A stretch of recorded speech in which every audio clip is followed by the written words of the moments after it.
ప్రముఖ నటులైనటువంటి కమల్ హాసన్ గారు ఈ మధ్య కాలంలో తన మాట తీరుతో, తన ప్రవర్తనతో, తన వ్యక్తిత్వంతో వివాదాలకు కేంద్ర బిందువుగా మారుతూ ఉన్నారు. కొన్ని అంశాల మీద ఆయన బోల్డ్గా మాట్లాడుతూ ఉంటారు. అవి కొంతమందికి నచ్చచ్చు, మరికొంతమందికి నచ్చకపోవచ్చు. కమల్ హాసన్ గారు హీరోగా నటించినటువంటి థగ్ లైఫ్ మూవీ ఇప్పుడు ప్రపంచవ్యాప్తంగా విడుదలకు సిద్ధమైంది.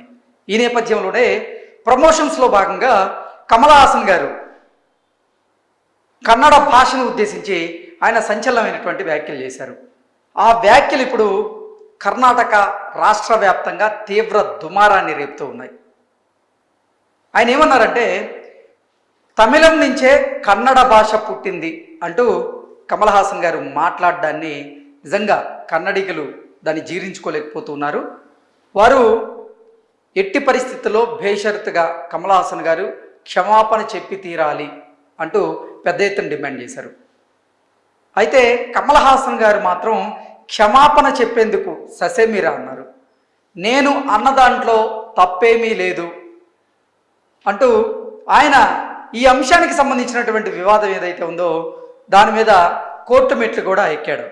అయితే కోర్టు కమల్ హాసన్ని ప్రశ్నించింది.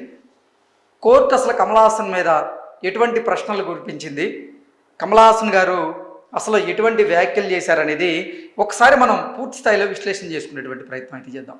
ఇందాక మనం మాట్లాడుకున్నట్లుగా కమల్ హాసన్ గారు థగ్ లైఫ్ మూవీ ప్రమోషన్స్లో భాగంగా కన్నడ భాషని ఉద్దేశించి ఆయన సంచలనమైనటువంటి వ్యాఖ్యలు చేసిన నేపథ్యంలో కర్ణాటక హైకోర్టు కమల్ హాసన్ గారిని ఉద్దేశించి కొన్ని ప్రశ్నలు అడిగింది.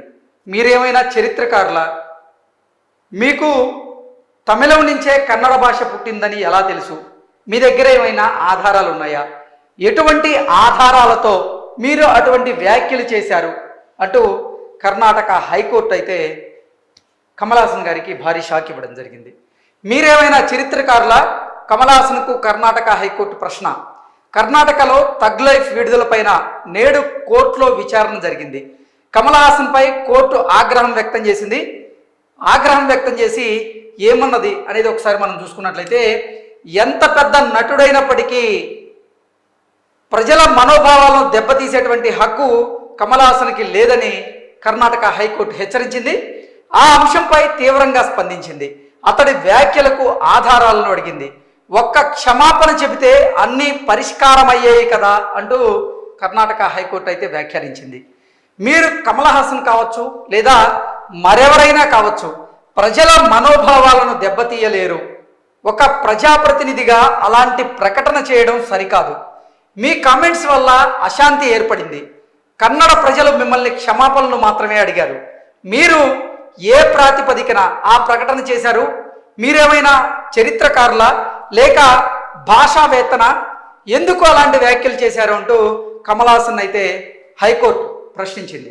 నిజంగా కమల్ హాసన్ గారు అటువంటి వ్యాఖ్యలు చేయడం సరైనది కాదు అంటూ కూడా చాలామంది, కొంతమంది రాజకీయ విశ్లేషకులు, కొంతమంది సినీ రాజకీయ విశ్లేషకులు అయితే వారి అభిప్రాయాలను, వారి విశ్లేషణను అయితే అందజేస్తూ ఉన్నారు. దానికి కారణం కూడా లేకపోలేదు.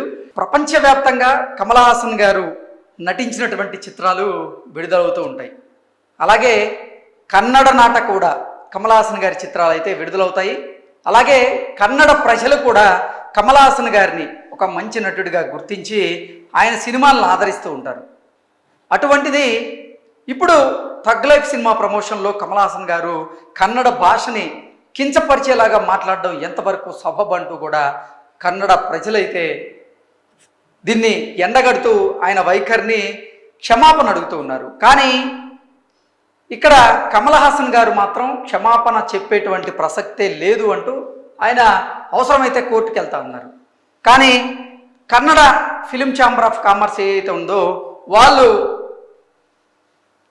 కోర్టు మెట్లు ఎక్కారు. కోర్టు మెట్లు ఎక్కిన తర్వాత ఆ అంశం మీద ఇప్పుడు కర్ణాటక హైకోర్టు అయితే నిజంగా కమల్ హాసన్ మీద ఆగ్రహం వ్యక్తం చేసింది. ఆగ్రహం వ్యక్తం చేస్తూనే ఆయన్ని కొన్ని ప్రశ్నలు అయితే అడిగింది. అసలు మీరు తమిళ భాష నుంచే కన్నడ భాష పుట్టింది అంటూ ఎలా చెప్తారు? మీరు ఏమైనా చరిత్రకారులా, భాషావేత్త, లేకపోతే అసలు మీకు ఏమన్నా మీ దగ్గర ఏమైనా ఆధారాలు ఉన్నాయా? ఎటువంటి ఆధారాలతో మీరు అటువంటి వ్యాఖ్యలు చేశారు. మీరు చేసినటువంటి వ్యాఖ్యల వల్ల ఇప్పుడు కర్ణాటకలో అశాంతి నెలకొంది. మీరు చేసినటువంటి ఈ వ్యాఖ్యల వల్ల కన్నడిగుల మనోభావాలు దెబ్బతిన్నాయి. మీరు ఒక ప్రజాప్రతినిధి అయ్యుండి ఇటువంటి వ్యాఖ్యలు ఎలా చేస్తారంటూ కూడా కర్ణాటక హైకోర్టు అయితే కమల్ హాసన్కి షాక్ ఇచ్చింది. క్షమాపణ చెప్పే ఉద్దేశం లేకపోతే కర్ణాటకలో సినిమా విడుదల ఎందుకు అంటూ, క్షమాపణ చెప్పని పక్షంలో కర్ణాటకలో సినిమాని ఎందుకు ప్రదర్శించాలనుకుంటున్నారు? వదిలేసేయండి. భావ వ్యక్తీకరణ స్వేచ్ఛ హద్దులు దాటి ప్రజల మనోభావాలను దెబ్బతీయకూడదు కదా. మీరు క్షమాపణ చెప్తే ఏ సమస్య ఉండదు. మీ సినిమాను ప్రదర్శించడం ద్వారా కర్ణాటక నుంచి కూడా మీరు కోట్లలో ఆదాయాన్ని పొందవచ్చు అంటూ కోర్టు పేర్కొంది. నిజంగా ఒక్క క్షమాపణ చెప్తే అయిపోయేదానికి కమల్ హాసన్ గారు కూడా ఇటు పరిస్థితుల్లో నేను క్షమాపణ చెప్పేటువంటి ప్రసక్తే లేదు అంటూ మొండి వైఖరితో ఆయన ప్రవర్తిస్తూ ఉన్నాడు. గతంలో కూడా కొన్ని అంశాలలో ఆయన ప్రవర్తన, ఆయన మాట తీరు ఆయన వివాదాల్లోకి లాగింది.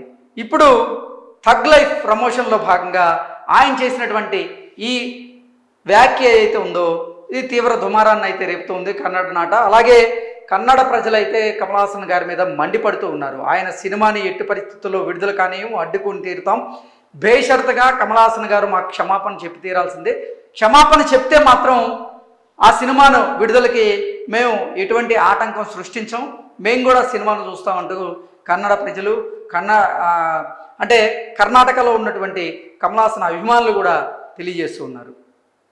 రెండు ప్రాంతాల మధ్య విద్వేషాలు రెచ్చగొట్టేలాగా ఇంత పెద్ద హీరో, సమాజంలో ఇంత పేరు ప్రతిష్టలు ఉన్నటువంటి ఒక హీరో ఎలా మాట్లాడతారంటూ కూడా కన్నడ ప్రజలైతే కమల్ హాసన్ గారిని నిలదీస్తూ ఉన్నారు. కమల్ హాసన్ గారు ఉద్దేశపూర్వకంగా ఆ వ్యాఖ్యలు చేయలేదని ఆయన తరపు న్యాయవాది కోర్టు దృష్టికి తీసుకురాగా, పరిస్థితుల కారణంగా బాధితుడయ్యే వ్యక్తికి వాటిని సృష్టించే వ్యక్తికి మధ్య చాలా తేడా ఉంది.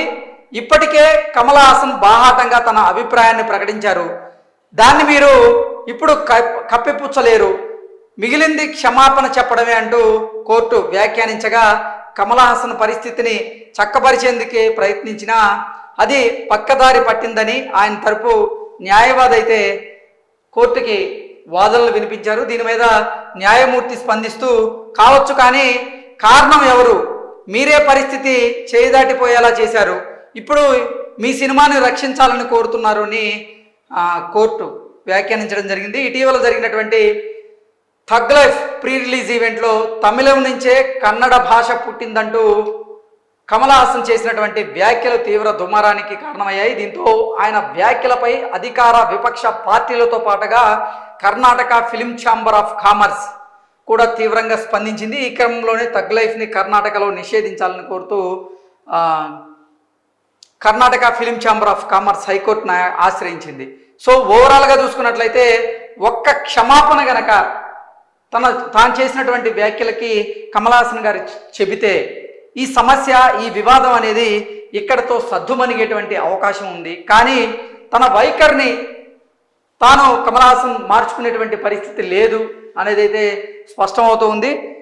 ఆయన క్షమాపణ చెప్తేనే కన్నడలో ఈ సినిమా రిలీజ్కి మేము పర్మిషన్ ఇస్తామన్నట్లుగా కూడా కోర్టు అయితే తెలియజేసినట్టుగా ఈ వార్త సారాంశంగా మనం విశ్లేషణ చేసుకోవచ్చు. ఏది ఏమైనప్పటికీ ఈ మధ్యకాలంలో చూసుకున్నట్లయితే కమల్ హాసన్ గారు తన మాట తీరుతో వివాదాల్లో అయితే చిక్కుకుంటూ ఉన్నారు.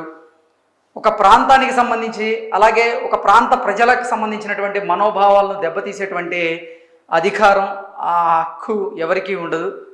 ఎందుకంటే తమిళ భాష అంటే కమల్ హాసన్ గారికి ఇష్టమైతే తమిళ భాష మీద తనకున్నటువంటి ప్రేమను చూపించవచ్చు. కానీ ఇతర రాష్ట్రాలకు చెందినటువంటి భాషలని నేను అవమానపరుస్తాను అంటే మాత్రం అక్కడి ప్రజలు ఊరుకునేటువంటి పరిస్థితి ఉండదు అంటూ కన్నడ ప్రజలైతే బల్లగుద్ది చెప్తూ ఉన్నారు. ఇక కమల్ హాసన్ గారు ఏ నిర్ణయం తీసుకుంటారు?